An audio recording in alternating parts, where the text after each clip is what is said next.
أعوذ بالله السميع العليم بسم الله الرحمن الرحيم الحمد لله رب العالمين وبه نستعين على أمور الدين وعلى آله وصحبه ومن تبعهم ووالاه سبحانك لا علم لنا إلا ما علمتنا إنك أنت العليم الحكيم رب اشرح لي صدري ويسر لي أمري واحلل عقدة من لساني يفقهوا قولي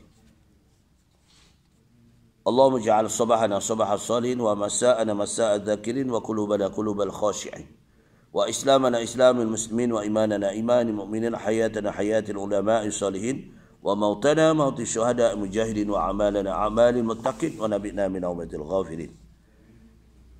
Alhamdulillah, pada pagi ini kita perkongsian berhubung tentang zikir. Dibolehkan kita berzikir dengan menyaringkan suara. Sebab itu zikir ini terlebih afdal kita nyaringkan suara. Supaya sama-sama ulama memberi pendapat berhubung tentang zikir, mengenai zikir ini terlebih afdal adalah zikir yang dinyaringkan suaranya daripada tersembunyi suara. Jadi masyarakat akan melihat, mendengar. Masyarakat akan mengikuti zikir untuk bagaimana tujuan zikir, untuk mentakarubkan diri kepada Allah Ta'ala. Dan maka kata Syekh Abul Mawahibus Syazili yang dirahmati Allah, zikir nyaring itu afdal bagi orang peringkat permulaan menjalani untuk cara mendekatkan diri pada Allah, yang mana kebanyakan mereka keras hati, gelap hati. Seperti kata Syekh Abdul Wahab Asy-Sya'rani yang dirahmati Allah di dalam kitab Hidayatus Syarikin. Ia menyatakan, qad ajma'u ala annahu yujibu 'ala al-murid al-jahru bizikri wa anna zikra bisirri wal hawani la yufidu ruqya. Apa dia kata? Sesungguhnya telah bersepakat kebanyakan ulama-ulama ahli tasawuf, ahli sufi lah. Ulama ahli tasawuf ni ahli sufi yang sentiasa mendekatkan diri kepada Allah, bahawa murid itu wajib mereka itu berwirid, wajib menyaringkan suaranya, berwirid. Kita lepas sembahyang kan berwirid. Astaghfirullahalazim alladzi la ilaha illa huwal hayyul qayyum wa atubu ilaih. Ini mengikut ulama tasawuf. Apa tujuannya? Dengan berzikir serta di dalamnya suara itu sesungguhnya berzikir dengan senyap dan perlahan-perlahan itu tiada membawa manfaat dalam menaikkan kepada martabat yang tinggi. Tengok, Jadi orang yang zikir, sebab itu wirid itu kena zikir dengan dijaringkan suara dia. Astagfirullah, innallaha kana tawwaba. Apa saja bentuk zikir. Man ahabba ilallah, siapa yang sasih kepada Allah, maka sentiasa zikir. Bizikrillah, dengan berzikir. Man ahabba ilallah bizikrillah, man ahabba ilallah bizikrillah. Betul tak? Kalau kita cintakan manusia, kita sebut dia. Oh, manalah Khatijah ni. Kita ingat pada si Abdul Rahman, sebut nama dia. Mana kita suka. Kalau kita man ahabba ilallah, siapa-siapa yang ingat pada Allah sentiasa akan menyebut namanya. Ni Allahu Akbar, Allahu Akbar, Allahu Akbar. Macam-macam lah zikrullah. Yang kedua, dalam kitab ini mengatakan, sewajarnya mereka berzikir secara kekerasan. Yang sempurna sekira-kira tubuh bergerak. Dari atas kepala hingga ke kaki mereka. Kerana ulama ahli tasawuf berkata, idza zakarul murid rabbahu azza wa jalla bi syiddatin wa azmin tuwiyat lahu maqamatit tariq bi sur'atin min ghairi buta min ghairi but'i. Farubbama qata'a fi sa'atin ma la yaqta'uhu ghairuhu fi syahrin aw kasra aw aksra. Dia menjelaskan apabila berwirid atau mewirid, ya, berwirid boleh, mewirid boleh, ada asal makna wirid itu berzikir lah. Apa dia? Berzikir bagi Tuhannya Azza wa Jalla dengan sangat kuat, dengan cintanya, cita-citanya yang keras. Nescaya dilipat ganda baginya makom segala jalan kepada Allah Ta'ala sehingga ia sampai dengan segera kepadanya tanpa berlambat-lambat lagi. Terkadang ia merentasi dalam satu saat apa yang tiada mampu dirintasi oleh orang lain dalam sebulan atau lambat banyak masa lagi. Ni. Maknanya kita kena zikir ni kena kuat-kuat. Ya, sehingga kadang-kadang bergerak badan dia. La ilaha illallah, la ilaha illallah. Semangat. Ini jangan pula orang tu apa dia goyang sampai macam itu. Tapi mesti tepat dia punya sebutan huruf. Jangan la ilallah, la ilallah, la ilallah. Tak boleh lah. Kerana sahih sebutan ya. La ilaha illallah, la ilaha illallah. Kerana zikir, afdalu zikri fa'lam annahu la ilaha illallah. Dinyatakan dalam ilmu fiqh. Begitu juga. Zikir yang paling afdal kalimah la ilaha illallah. Baik. Itu ya. Dijelaskan. Dan dalam yang demikian ya. Dan dalil yang demikian itu ialah firman Allah menjelaskan. Summa qasat qulubukum min ba'di zalika fahiya kal hijarah au ashaddu qaswah. Dalam surah Al-Baqarah ayat 74. Ya. Selepas yang demikian itu, segala hati kamu menjadi keras seperti batu atau terlebih saat keras daripadanya. Sesungguhnya batu itu tiada pecah melainkan dengan pukulan yang keras. Kalau kita kontraktor pukul batu, pak dia sebulan tak selesai. Ini pang pakai besi tu, pang pakai jentera, pang mana barulah pecah. Ni baru ada timbulnya semua kekuatan itu menyebabkan jadi semangatnya timbul. Ini pandangan ulama. Terkadang ia merintasi segalanya. Ni sebab itulah Allah menjelaskannya. Sesungguhnya batu itu tiada pecah melainkan dengan pukulan yang keras, yang kuat. Demikianlah selagi hati manusia itu tiada lembut melainkan dengan paluan-paluan zikir yang keras, nyaring. Ni kadang-kadang ni malas, ngantuklah macam-macam kan. Kalau zikir la ilaha illallah, tidak. Tapi kena keras, cuba la ilaha illallah, la ilaha illallah. Astagfirullah, innallaha kana tawwaba, astagfirullah, innallaha kana tawwaba. Sebab dia ulama-ulama dulu dia memikirkan orang yang ikut supaya tak tidur. Ni. Ya. Yang ketiga ulama mengatakan, dan sewajarnya bagi mewirid itu ialah berzikir bersama-sama dengan orang ramai. Seperti kata Syekh Abdul Wahab Asy-Sya'rani yang dirahmati Allah.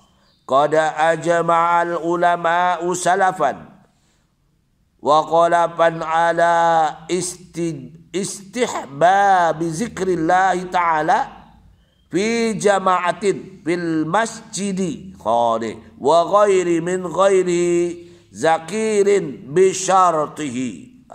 Sesungguhnya telah bersepakat sekalian ulama dahulu dan yang kemudian atas sunnah berzikir pada Allah Ta'ala secara berkumpulan di dalam masjid ataupun di dalam surau. Ni. Dan lainnya pada orang yang menyalahi dengan syarat-syaratnya. Mesti kita kena buat zikir. Itu yang ketiga. Baik. Yang keempat. Dan ada lagi sewajarnya bagi orang yang berzikir itu menghadirkan kebesaran Allah Ta'ala di dalam hatinya. Mereka seperti kata Syekh Abu Bakri Kisani. Abu Bakril Kisani yang dirahmati Allah.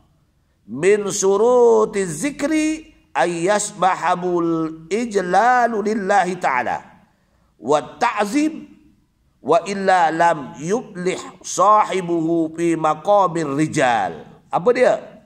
Antara syarat zikir ialah disertainya dengan sempurna, membesarkan dan mentakzimkan Allah Ta'ala. Jika tiada demikian, nescaya orang yang berzikir itu tiada mencapai kejayaan di dalam makom, dalam hatinya. Makom rijal, mana ya? Makomnya. Yakni tiada naik martabat orang yang arif. Wah, ni kena zikir juga. Ni. Bukan zikir tu nak riak, tidak. Ya, innamal a'malu binniyat. Hati kita kerana Allah. Ya. Ulama ini mengatakan yang kelima, kata Asy-Syaikh Abdul Hasan As-Saddali, ya, Asy-Syadali. Apa dia? Yang dirahmati Allah, zikir yang paling baik bagi mewirid ialah la ilaha illallah. Ada.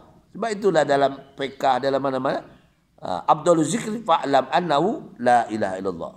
Selama ia masih berada di dalam hawa nafsu, maka apabila nafsunya sudah fana, lemah, maka zikirlah Allahu Allahu Allah, terlebih manfaat. Dia kalau mula-mula la ilaha illallah, la ilaha illallah, sehingga kan ya, nafsunya sudah hilang, perasaannya pemegah tak ada apa, hatinya bulat pada Allah. Itu sebab kadang ada Allahu Allahu Allahu, bulat hatinya kepada Allah.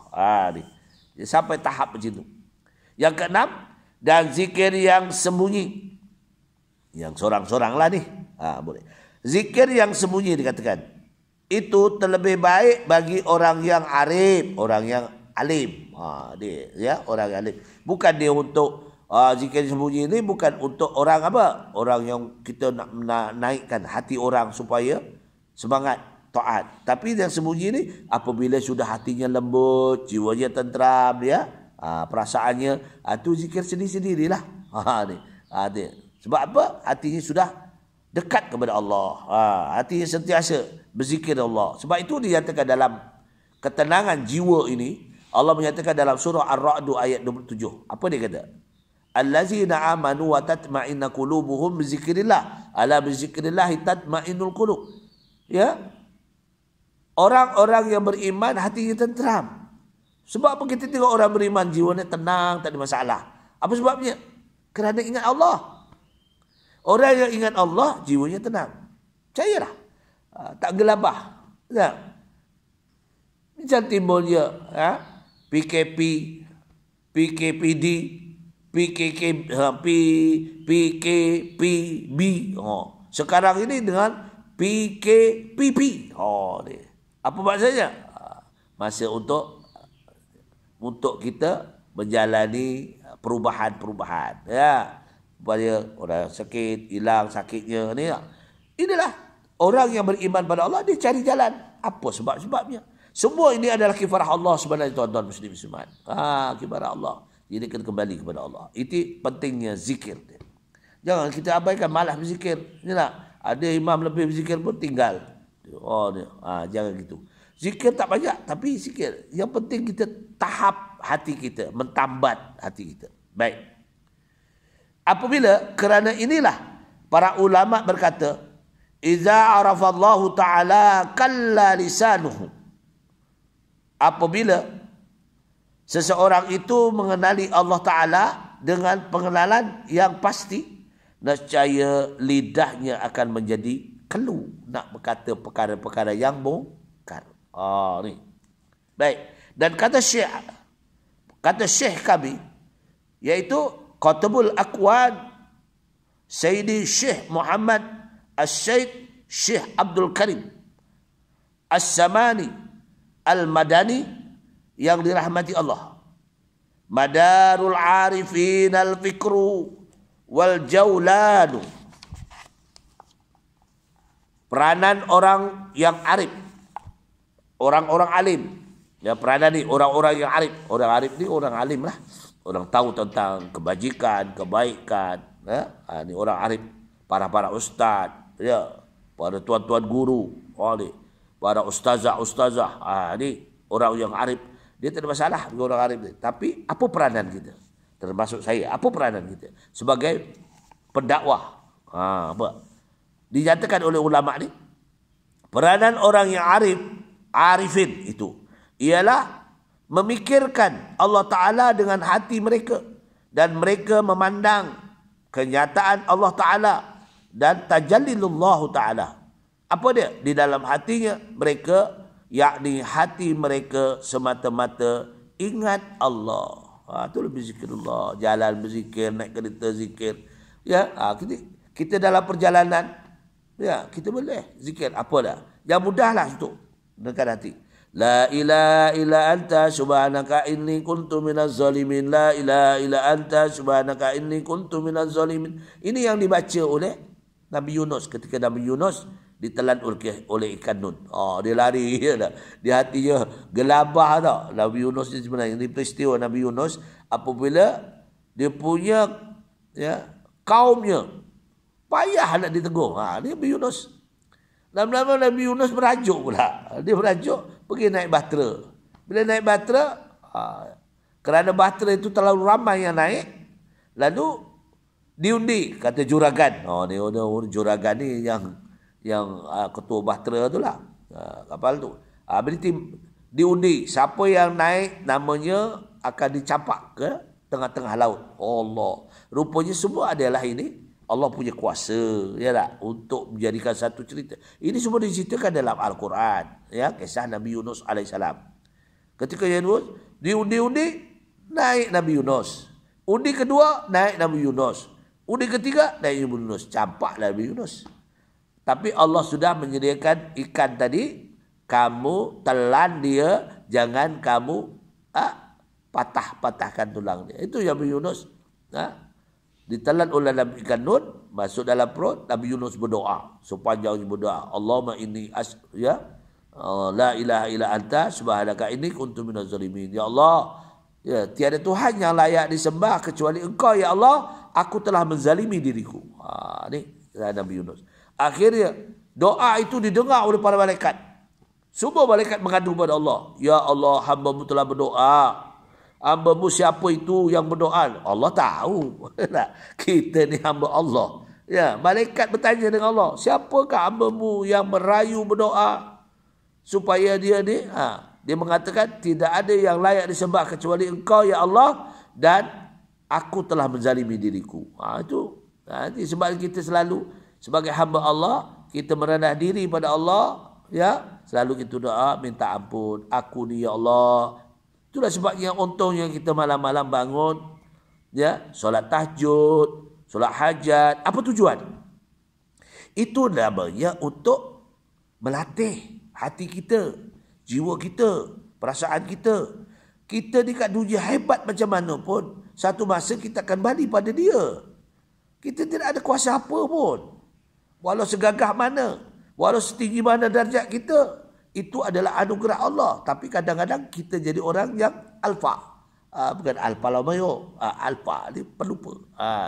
Ini ya peringatan pada pagi ini untuk perkongsian kita. Mudah-mudahan termasuk saya. Saya baca pun kena saya buat. Ya tak?